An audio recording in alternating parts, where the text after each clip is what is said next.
Our new friend, Jamoneisha Merritt. She's 11 years old. She just got out of the hospital after spending 11 days there recovering from severe burns. She was at a friend's house a few weeks ago when her friend poured boiling water on her face. She still has a long way to go on the path to recovery as she was left with burns over 85% of her face, but she has made a remarkable recovery so far. And this morning we're joined by Jumaane, her mother Ebony, and their attorney Paul Prestia. Thank you all so much for being with us this morning. Good morning. So Jumaane, let's start with you. Take us back to that night, the sleepover. What happened that night? When we was dancing and stuff, I got tired and I was on a couch, about to fall asleep, but they was like, "Oh, don't go to sleep or you get pranked." When I went to sleep, all I just felt was hot water. So you woke up to the feeling of hot water being poured on you. What did that feel like? Hot water just boiled, and I was just screaming and yelling. Jumaane, we saw the pictures of you in the hospital. They were tough, and you really suffered. These people, the other girls, there were three of them actually, and Ebony, I'll ask you, it wasn't one person who did this, it was multiple people? Yes, it was. It was 3 girls that was involved, and the mother played the part. Mother played a part, how so? Because after the girls threw the hot water on her, the mother put ice on her. I guess she thought she was helping, and then they removed all her clothes and threw her in a cold shower, which gave her a state of shock. She was burnt there for about an hour and a half before they even called EMS trying to cover up their tracks. The mother of this girl who did this has spoken out publicly saying this was a prank gone wrong, it was just a mistake. What do you have to say to that mother? Well, I know that it wasn't a prank gone wrong. Her daughter confessed that she did it before with hot water from the faucet. She didn't like the results, so this time she wanted to boil it when she seen the hot water challenge. This hot water challenge that a lot of us had not heard of until this incident. Paul Prestia, you're the attorney. You think that YouTube might have some responsibility here? Oh, absolutely, Greg. YouTube has a responsibility to its millions of young, impressionable viewers to filter its content so that this doesn't happen. And in fact, it happened. An 8-year-old girl died in Florida about a week before this happened from a similar type of challenge. The hot water challenge, by the way, I mean, like we all heard about the cold water challenge a couple years ago. That was kind of fun. It was for a good cause. And this hot water challenge, tell us about what you know of it. Well, it's dangerous, first of all, Greg. And, you know, if you filter your phone, this will still come up. So these young, where does a 12-year-old girl get an idea like this for a prank or whatever it was? It was an act of bullying, which was really a crime. But YouTube has a social, and I would even argue a legal responsibility to filter that content, especially when they know that this has happened already. They had notice. Jumaane, have you heard from any of the girls who were there that night? Have any of them apologized to you for what happened? No. How does it make you feel to know that they haven't reached out? It made me feel sad. Now, these 3 girls, you mentioned bullying.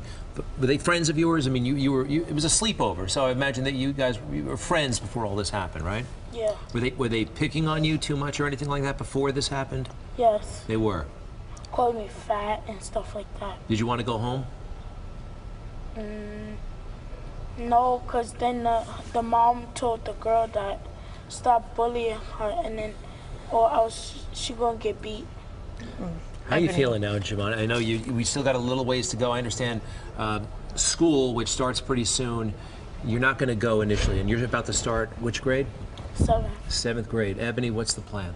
I'm looking into homeschooling right now for her. I don't really want to go into a school setting right now. Ebony, what has it been like for you as a mom to watch your daughter go through this? It is very emotional and disturbing. You know, I'm so glad she's in good spirit. That's what keeps me going. All the love that I get from all over the world. And we take it just one day at a time. All over the world, by the way, looking at this Bronx family, and there is a couple of things we want to promote here. Number one, there is a GoFundMe page because the medical expenses are going to be, well, they're going to pile up. And if you want to support Jumaane, you can, and her mom, Ebony. You can go to this GoFundMe page. There's the information. Also, there is a special block party, I believe, tomorrow night in the Bronx. Tell us about that, please. We're having the Stop the Violence anti-bullying awareness event. She's performing, and she's in a fashion show. Just for good cause, want to give back, you know, get involved with the community and let them know that this is not right, that no one should ever be harmed by a vicious act like this. Now It's amazing. I think one person. Amazing. It's beautiful that you guys are still strong, and Jumaane, you look a lot better than you did. We know you're going to make a full recovery, right? All right. So, Yeah. someone's been charged here. A 12-year-old girl. Paul, what do you know? Well, the 12-year-old girl who actually did this to her, poured the boiling water on her, was charged as a juvenile. But of course, there's more justice for these scars, and we're hoping. Well, we're gonna make sure that there's a thorough investigation done, and anyone involved, juvenile, child, juvenile, or adult, be held responsible. We've heard reports that 12-year-old girl feels very, very badly about what happened. Of course. Yeah. Ebony, you're skeptical? Well, I'm sorry, but I think more or less it's like a cover with the mom. I don't really think that, you know, the mother contacted y'all, so she wanted y'all to hear her story. She wanted to get it out there evidently, but it's all a cover up. I just need them to be responsible. That girl stayed burned for an hour and a half before you wanted to call EMS. It was vicious, Greg. Sure. Of course she feels bad now. Jumaane, you spent 11 days in the hospital. You're now out. You're making a recovery. How have you been able to remain positive through all of this? I feel good and that I'm home already because I just feel good and great and stuff like that. And you're excited to get back to doing the things you like to do. Yes. We know Like you what? like to dance. We know you like music. What else do you like to do, Jumaane? Be on my phone. Be on your phone. Me too. You and Rosanna should, she loves to be on her phone. We all do. We're all addicted. Jumaane, thank you so much. Okay, we're Thank pulling you. for you. Again, folks, if you want to help out here, you can. Let's put that the GoFundMe page up there one more time. And that big block party tomorrow night. Yes, Ebony excited. Merritt, thank you very much. Jumaane Shay, thank you. And Paul Prestia, thanks for coming. Thank you. I appreciate you all being here. Good luck.